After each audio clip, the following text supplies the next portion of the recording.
Dá pra Vontade ouvir assim, bem? 15 minutinhos, tá? Tá joia. Dá para ouvir bem?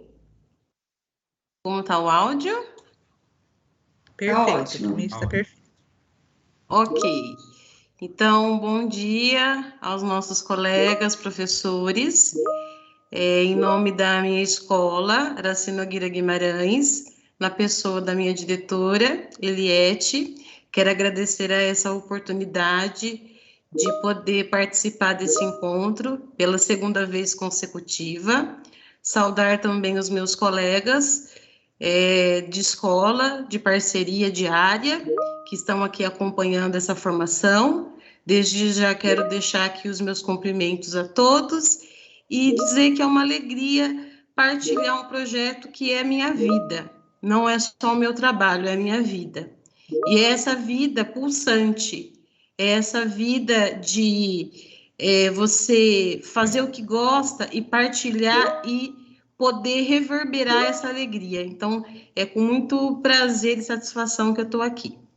Bom, esse trabalho, o título dele, Um Retângulo na Mão e uma Ideia na Cabeça, conexões entre imagem, som e palavra, é um projeto que eu iniciei no ano da minha entrada na escola em 2018 e desde então venho fazendo aí práticas reflexivas com ênfase em fotografia e cinema.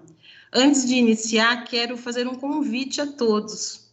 Assim como alguns autores aqui, na qual eu vou me embasar minha fala, eu quero fazer um convite, que é colocar-se em experiência com a imagem. E aqui eu vou utilizar imagem e fotografia como sinônimos.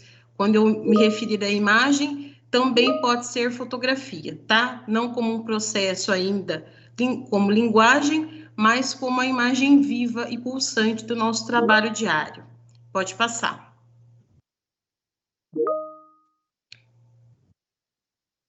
Pode passar, Tânia. Isso. Volta só um para mim apresentar aqui umas informaçõezinhas. Bom, então, esse projeto, ele tem alguns conteúdos importantes do nosso currículo, tá? Eu não vou ler tudo, mas vocês estão vendo aí. Basicamente, eu trabalhei com a artes visuais, a música e também a interdisciplinaridade com língua portuguesa, pensando nesse processo de imagem, palavra e som como representações simbólicas para pensar a experiência fílmica e fotográfica ao mesmo tempo. Pode ir.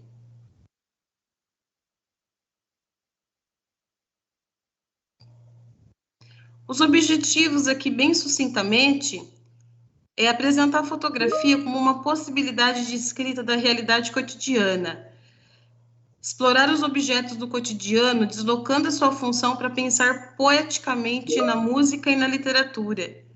Produzir composições fotográficas na qual a autoria é atribuída ao aluno. Produzir sentidos e significados na conexão entre imagem, som e palavra. Pode ir. Bom, eu vou fazer aqui uma partilha desse poeta que desde a minha graduação me acompanha e que é um escrito muito potente para pensar a imagem, essa imagem fora da máquina, né? Como fotografar sem a máquina, como filmar sem o equipamento. E o Manuel de Barros nos convida a pensar nesse sentido. Então, eu peço licença a vocês para fazer essa leitura. Difícil fotografar o silêncio. Entretanto, tentei. Eu conto. Madrugada, minha aldeia estava morta. Não se ouvia um barulho, ninguém passava entre as casas. Eu estava saindo de uma festa. Era quase 4 da manhã. E ao silêncio pela rua carregando um bêbado. Preparei minha máquina. O silêncio era um carregador? Estava carregando o bêbado.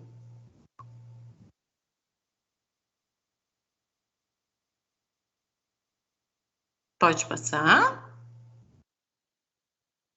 Fotografei esse carregador. Tive outras visões naquela madrugada. Preparei minha máquina de novo. Tinha um perfume de jasmim no beiral de um sobrado. Fotografei o perfume. Vi uma lesma pregada na existência mais do que na pedra. Fotografei a existência dela. Vi ainda um azul perdão no olho de um mendigo. Fotografei o perdão. Olhei uma paisagem velha desabar sobre uma casa.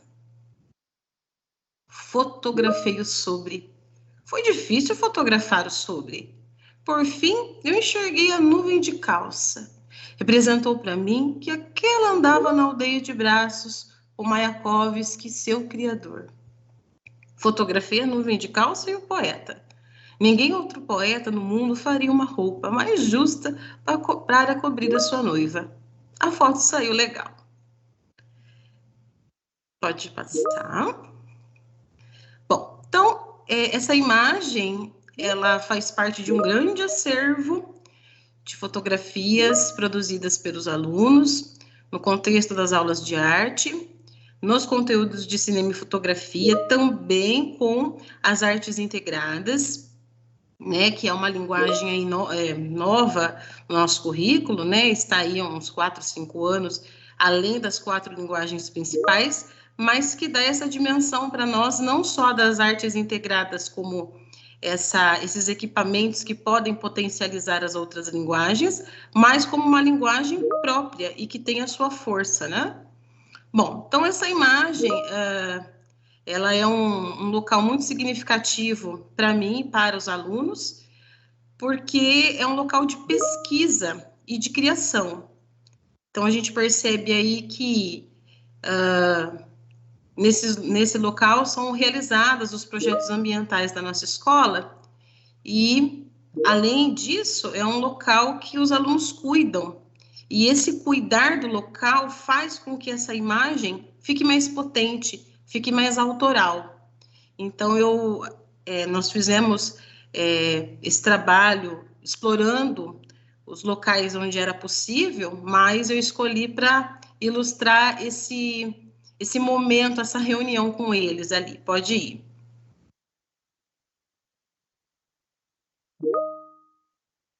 E aí eu trago essa outra imagem que eu gosto muito, é muito significativa também, que é pensar a caminhada como um método para a arte e educação.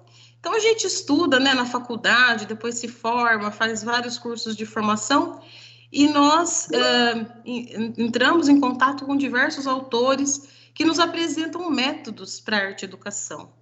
E aí, quando a gente pensa arte, educação, ou arte, tracinho, educação, ou arte, educação artística, como era chamada, todos esses sinônimos só faz diferença para os autores, para aqueles que escrevem. Para a gente que vivencia a escola, a realidade da prática da arte cotidiana, ela não faz tanta diferença. Mas quando a gente vai se referir, a gente tem que fazer essas diferenças. Então, o meu arte e educação não tem hífen, é arte e educação, porque é uma caminhada, pensando nesse processo de caminhar com a câmera. Assim como o Manuel de Barros, lá no poema, ele traz esse fotografar no caminho, pensando no que está vendo. Então, eu acredito que essa imagem traduz a professora, os estudantes, alguns estudantes, claro, e esse processo de olhar para o lugar e olhar para a câmera ao mesmo tempo. Como essa simbiose acontece? Pode ir.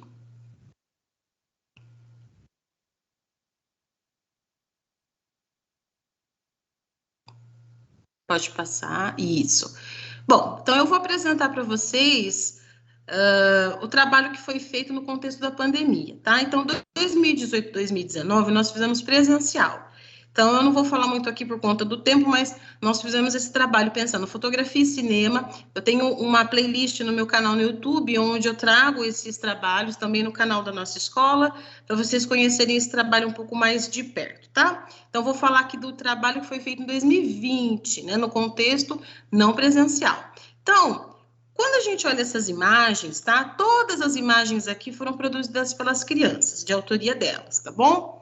Nós falamos de 3 processos de fotografia que elas acompanham, elas andam junto e acompanham todo o nosso processo de trabalho. que é pensar a repetição, a justaposição e a sobreposição. Esses processos, na verdade, ele interessa mais ao fotógrafo, vamos dizer assim.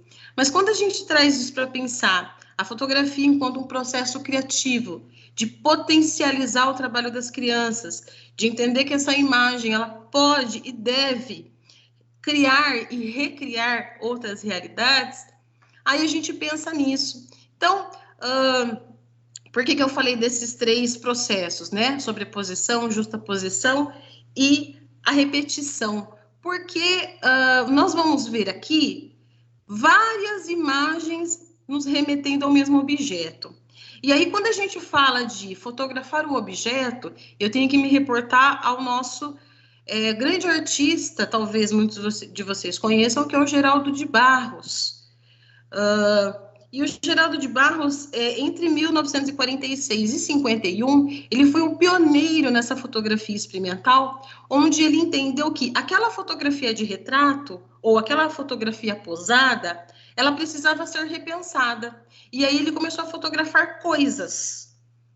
E aí isso foi depois chamado de um trabalho que chama fotoformas. Então, eu estou me inspirando nessa ideia do Geraldo de Barros e também pensando nessa intersecção entre trazer a imagem, esse trabalho da imagem, o disparador. O que é o disparador? É a palavra. Aí eu faço esse trabalho com a literatura, com a língua portuguesa. Então, a palavra, o verbete, ele é um gênero textual que é trabalhado, não sei exatamente o ano de escolaridade, mas ele pode ser trabalhado em todos os anos. E aí, o verbete, essa palavra, ele é um disparador. Então, a gente está vendo aí um. Então, eu peço isso para eles. Olha, vamos procurar na nossa casa e na casa de vocês esse objeto. Ou se não tem esse objeto, ou se você tem esse objeto, você pode escolher um outro que represente isso. E aí eu trago também, mostro para eles a definição do dicionário, que é uma definição denotativa ali, né, que tem esse sentido literal do que é o objeto. Pode ir. E aí eles produzem a imagem do objeto. Eu apresento algumas canções daquele objeto, o que remete ao universo daquele verbete. E aí eles escutam, escolhem tudo no grupo de comunicação nosso, e aí eles vão falando o que aquilo vai repercutindo para eles. Pode ir, Tânia.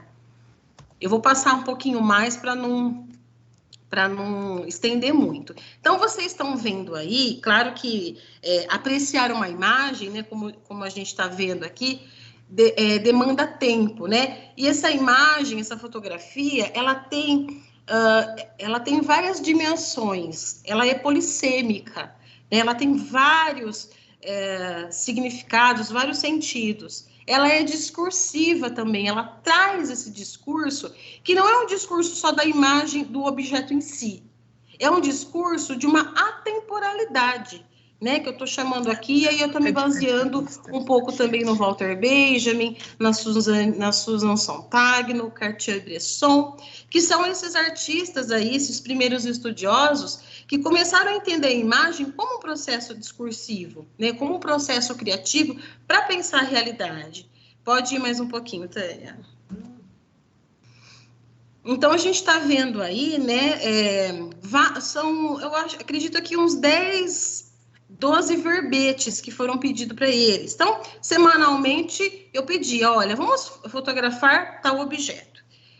Eles iam mandando, nós íamos fazendo uma curadoria coletiva, depois tinha esse trabalho com a música, né? Qual é a música que dá para pensar essa imagem, qual é o texto poético, e aí no finalzinho eu trago lá as referências também para pensar esse objeto. Então, claro que tudo é feito ali, né, no online, então a gente tem todas essas limitações, de certa forma, mas que abre também um caminho para pensar outras coisas, né, outras possibilidades. E aí, enquanto vocês estão vendo aí essas imagens, a Tânia está passando para vocês, algumas reflexões enquanto professores que estamos em sala de aula e que estamos com aquele conteúdo para ser trabalhado, né? Às vezes a gente não fica inseguro muitas vezes, é pensar que essa imagem, essa fotografia, ela carrega a noção do presente, né? Então, eu posso fazer essa foto e há 10 anos eu olho ela e eu volto para aquele lugar. Eu volto para aquela experiência, né? Que é uma experiência até... uma experiência que está na gênese da imagem, né? Que é voltar para esse presente. Ela é atemporal, ela não tem um tempo definido. Então, eu posso olhar esse trabalho daqui a 10 anos, 20 anos, se os alunos voltam para isso, eles se perdem nesse tempo, né? Porque justamente essa é a potência da imagem. E... Bárbara, Oi, dá uma parte? Sim.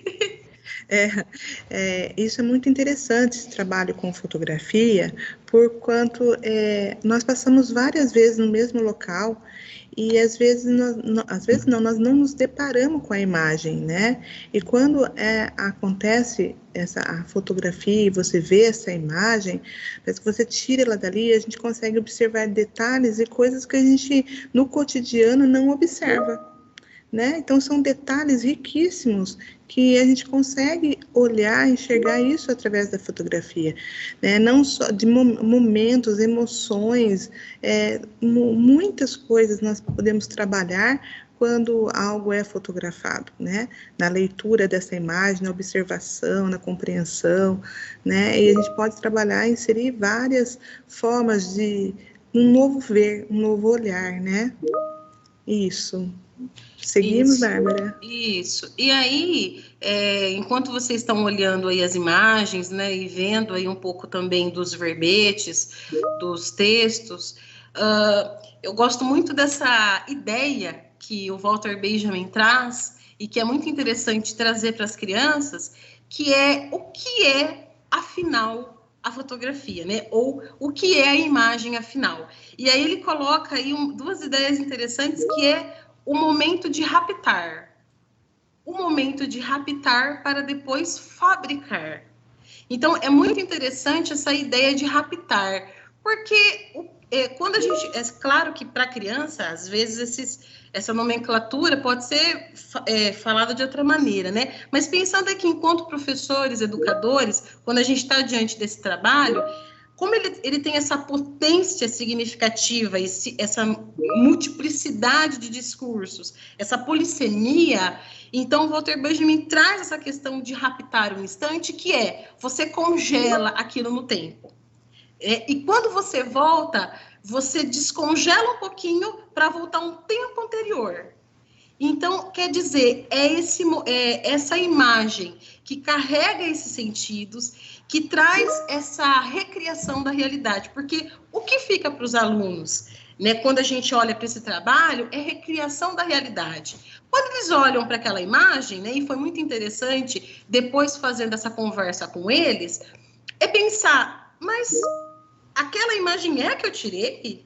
Aquela foto, ou aquele instante, não está tão claro isso para mim. Então, é aí que a imagem começa a trabalhar.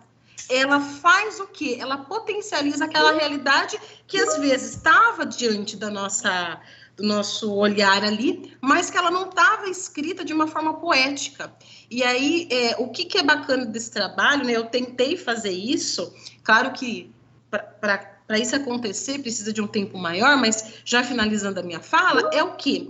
É você trazer essa imagem como um disparador para pensar essa realidade, recriar essa realidade a partir de uma canção, né? Então, eu usei Mário Quintana, Fernando Pessoa, alguns autores ali para poder trazer um outro discurso para aquele aluno, que assim, olha, você fez essa imagem, mas será que a gente pode pensar do ponto de vista da música? O que será que aquele artista está pensando a partir desse mesmo objeto que você fez a captura, né? E será que aquela poeta ou poetisa trouxe também uma contribuição que te ajudou a olhar essa realidade? Porque o que a gente quer com esse trabalho? Que os alunos olhem para essa realidade e se sintam com mais motivação, querendo fotografar, querendo experimentar essa realidade de uma forma né, de uma forma dinâmica, interativa. Então, esse trabalho do online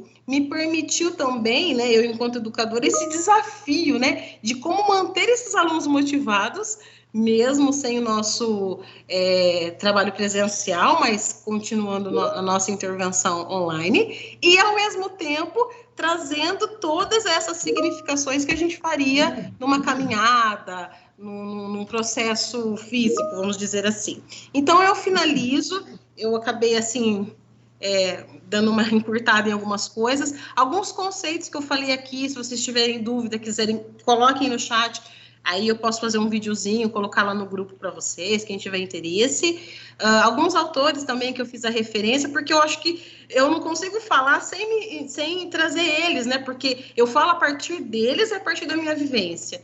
Então, com as crianças, eu falei, né, do Manuel de Barros, falei de alguns outros, mas para pensar o nosso processo aqui, enquanto educadores, a gente tem que alargar esse horizonte. E aí, esses autores aqui, como eu falei, o Walter Benjamin, a Suzy Sontag, o Cartier-Bresson, né, que foi um dos primeiros aí a registrar a imagem, a pensar a imagem como um discurso poético e tudo mais. Então, esses que foram aí o Deleuze também, na questão do rizoma. Então, assim, só para pensar algumas coisas aí, tá?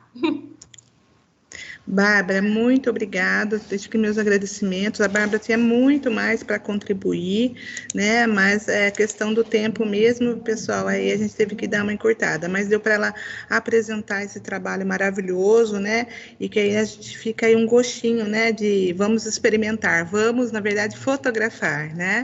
Isso. E vamos trabalhar essa linguagem que você vê que ela trabalhou bastante com música. Ela, na nossa conversa, ela me disse que as crianças não conheciam muitos gêneros musicais, e ela apresentou, trabalhou também com as crianças, um trabalho muito bem elaborado, assim também com o uso das literaturas, né? E aí você vai envolvendo, e aquilo que a gente falou, isso há um desafio, isso há, então, uma construção junto com eles, né? E com certeza um aprendizado sem preço, né? Valiosíssimo, significativo. Obrigada, Bárbara. Beijo. Obrigada, Tânia. Só avisar rapidinho que esse trabalho vai ser publicado em e-book. Eu ainda não consegui uma parceria, mas logo a gente vai conseguir fazer essa publicação do fotolivro e dos textos, né, das falas deles. Então, aí são 4 anos de projeto. Vamos ver se a gente consegue colocar. Tá, ele está no blog do Araci também, não tá? Você pode escrever no chat o endereço aí para elas, tá bom? Põe no chat aí. Tá joia, tá? Coloca os endereços. Pessoal, certo. Pessoal, nós vamos agora ter a participação, então, da professora Cláudia Pires, né? Cláudia Pires de Freitas, que é professora lá do Maria Aparecida, e que aceitou a convocação que a gente fez, né? O pedido, o convite, tão prontamente, para compartilhar conosco também o seu trabalho. Tá? Pintinho aqui.